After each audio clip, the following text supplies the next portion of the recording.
Olá, como a resistência de um tipo de tijolo de bloco altera o comportamento de falha dele, tá? Eu deixei alguns vídeos que já estão lá na pasta da prensa, que eu disponibilizei gratuitamente lá no Telegram, tá? Mas eu vou demonstrar aqui alguns vídeos de ensaios 1 segundo antes da falha, ok? E eu quero demonstrar a diferença que vai ter. Primeiro, aquele bloco maluco que eu fiz no vídeo, mas também de como ensaiar um tijolo, que é um bloco que tem manchas, que os furos não batem, é um bloco bem fraco mesmo, bloco de baixa resistência, e é o primeiro bloco, tá? Eu quero demonstrar como que esse bloco falha. Primeiro que você percebe, a prensa está apontando em torno de 1 tonelada, ok? Aplicando a carga, tá? Até ficou, tipo, indo aí, ó. Eu percebo que, primeira coisa, ele só estoura em um ponto, ok? Tá? E ele desce, ok? Então, ele estourou aqui na lateral, né, entre uma parede e outra aqui tecnicamente, tá? E ele só desceu, ok? Tá? É uma falha leve.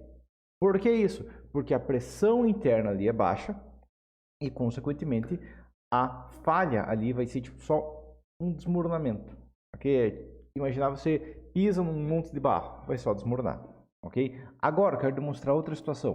Vou pegar o próximo ensaio. Esse aqui pode ser. Beleza, tá? Esse é um ensaio. Primeiro, você olha a métrica ali, ó. Está em torno de 6 toneladas. Quantos exatos? Está um pouco acima de 5 toneladas. Ok, na questão crítica, exato quanto, tá? E é o bloco de furos quadrados. Justamente o bloco igual tem naquele vídeo também. E por que um tijolo tem tanta resistência mais que outro? Esse tijolo aqui é um tijolo de 6 furos quadrados, de um fabricante de boa qualidade da minha região, ok? E olha a diferença, ele não é que ele estourou ali e vai só cair, não, olha a diferença. 6,5, lembrando que a área é maior, então também a resistência torce maior, mas 7 toneladas, 7 toneladas. Percebeu a diferença? Então o que aconteceu ali? Bom, primeira coisa, mas o tijolo não aguenta nada. Esse tijolo aqui está resistindo 7 toneladas. Claro, vai ter um pouco de perda se ele for umedecido, ele vai ser, né, com chuvas e tudo mais. Vai ter um pouco de perda com argamassa, vai ter várias outras perdas, mas o que vai acontecer é o seguinte: esse tijolo aqui está resistindo 7 toneladas, é um tijolo furado, ok? Claro, entra a questão, que é um tijolo que tem 24 de largura, eu pego 7 toneladas dividido por 24,1, né, que ele tem comprimento, dividido pela largura dele, que é 14,2, 14, tá? Eu tô falando do que? Eu tô falando de tijolo que suporta 2 MPa ou 20 kg por centímetro quadrado. Mesmo que no projeto final tudo mais eu vou usar só, tá, 6 kg, eu ainda tô falando de tijolo de resistência adequada. Mas a diferença que acontece, e essa que é a questão crítica, é que ele explode, ok? Tá? O que está acontecendo aqui? Primeira coisa é, ele tem muito mais tensão interna, ok? Tá? E a segunda questão é que, consequentemente, a pressão ali sendo bem maior, ele não vai ter tantos avisos, ok? Tá? Ele vai estourar tudo mais, ok? Tecnicamente é uma vantagem considerável, que ele vai estourar com uma grande carga, mas a questão é, eu nem consigo capturar exato aqui a hipótese de estoura, mas a gente vê que de um frame para outro, ele já estourou e mandou estilhaços para todos os lados. Por quê? Porque ele tem uma pressão interna muito pesada. Claro, a compressão vai gerar tração horizontal, né? Por isso que ele explode para fora. Regra de Poisson, ok? É um efeito básico de resistência de materiais que todo engenheiro deve saber, tá? Mas a questão é que ele estoura com muito mais pressão, uma carga muito maior, ok? Tá? Se você mas pode ser uma questão de propriedade de 6 furos. Não, não é. Tá? Vou demonstrar novamente com outra hipótese aqui, tá? Essa hipótese aqui agora, ok? Onde eu tenho um tijolo, também um tijolo 6 furos tecnicamente, tá? Mas de pé, ok? E um tijolo de 6 furos redondo, aquele tijolo que eu falo, que é um lixo. Além disso, a gente vê o quê? Ele tem algumas manchas, não tem mesmo plano de qualidade, tá? Aquele tijolo que tem uma baixa resistência mesmo, ok? Apliquei a carga, perceba que está apontando para baixo aqui, né? Um pouco mais de 1 tonelada, ok? E como que ele desmorona? Perceba novamente, ele só desceu e caiu, ok? Tá? Ele não... Aconteceu similar aquele tijolo de 9 furos, ok? O que aconteceu foi...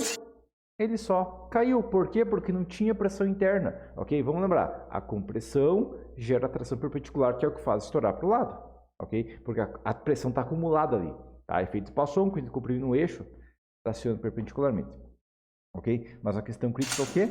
Ele só desmoronou com uma baixa força, ok? Tá? Esse tijolo aqui tem uma resistência muito baixa, justamente porque 6 furos é horrível, né? Igual tem o vídeo já sobre, tá? E ele não tendo pressão adequada, não é que o material está drasticamente solicitado, não, é que ele não tem uma resistência adequada. Essa é a questão, não é nem problema do material, ok? Tá? Depois de demonstrar por que está problema do material. Na verdade, até demonstrar agora aqui, ó. Como é que eu consigo provar que não é problema do material? Como é que eu consigo? Primeiro, esse aqui, ó. Esse aqui, beleza. Tá? Como que eu consigo provar que não é problema do material? Eu estou no 1,27 agora, só vou voltar para cá, ó. Mas o que eu estou ensaiando agora? Eu estou ensaiando o mesmo tijolo, ok? Perceba que é o mesmo tijolo, 6 furos. São levemente diferentes aqui, mas eu peguei meio bloco só para demonstrar, tá? Mas a questão é que eu estou ensinando o mesmo tijolo, 6 furos. A diferença é o quê? Eu coloquei ele em pé. Você, tá? Por que você colocou em pé se ele vai ser sentado deitado? Tecnicamente não é obrigatório sentar deitado, essa é a primeira questão. Tá? Mas a segunda questão é que, assentando ele de pé, eu consigo ver a resistência que ele tem de pé, ok? Eu consigo ver a resistência do material, tá? Eu consigo provar que é a geometria o problema, ok? Tá? Então voltamos para cá, tá? E esse mesmo tijolo, quando chega a carga limite, 5,5 toneladas. Continuando. Ó, aqui foi só um estralo inicialmente, tá? Mas já foi uma trinca pesada. Quanto maior a força, maior o barulho que vai ser, tá? Como ele é um bloco muito curto, ele não tem como a carga sair, ok? Você vai ver também esse tijolo maciço. Mas a questão é que ele deu um barulho considerável, vou demonstrar de novo aqui. Continuando. Ok? Tá? Não parece tão alto no vídeo, é um barulho alto. Ele estralou, por quê? Porque o material chegou no limite, ok? Além disso, a questão aqui, ó, aqui depois a gente vê ele bem desmoronado, ok? Ele esfarelou em um monte de pedaços, ok? Tá? E a questão é, esse tijolo aqui depois, ele ficou bem frágil, ok? Tá? Ele solta, ele não sai inteiro. Quando um tijolo tem baixa pressão, quando ele resiste pouco por causa da geometria, quando é pressionado excessivamente, ele só estoura, mas ele cria um monte de pedaços inteiros. Aqui ele esfarelou totalmente, por quê? Porque tinha uma pressão muito pesada, ok? E por final, eu quero demonstrar um bloco de concreto. Deixa eu citar, mas por que você está ensinando o bloco de concreto na horizontal? Porque aqui é um bloco de concreto na horizontal. Bom, a primeira questão é que eu ensaiei esses 4 blocos na vertical, está lá naquela pasta que está disponível gratuitamente lá no Telegram. O link do Telegram está aqui embaixo. Tá? Vai ter todos os links aqui embaixo. Mas a questão é, eu ensaiei peguei 4 blocos de concreto, meio bloco no caso, um bloco de 19, 14, 19, 19, de concreto, e tentei romper na prensa com 15 toneladas e não rompeu, ou seja, com 15 toneladas nenhum dos blocos rompeu, o que tecnicamente é normal, né? Porque se eu vou pensar 15 toneladas para um bloco de 14 por 19 por 19, né? Na seção de 14 por 19, 15 toneladas dividido por 14 dividido por 19, estou falando de 56 quilos por centímetro quadrado. Estou falando do quê? Estou falando de 56 MPa. Então, o que vai acontecer é que 5,6 MPa não é difícil um bloco de concreto resistir.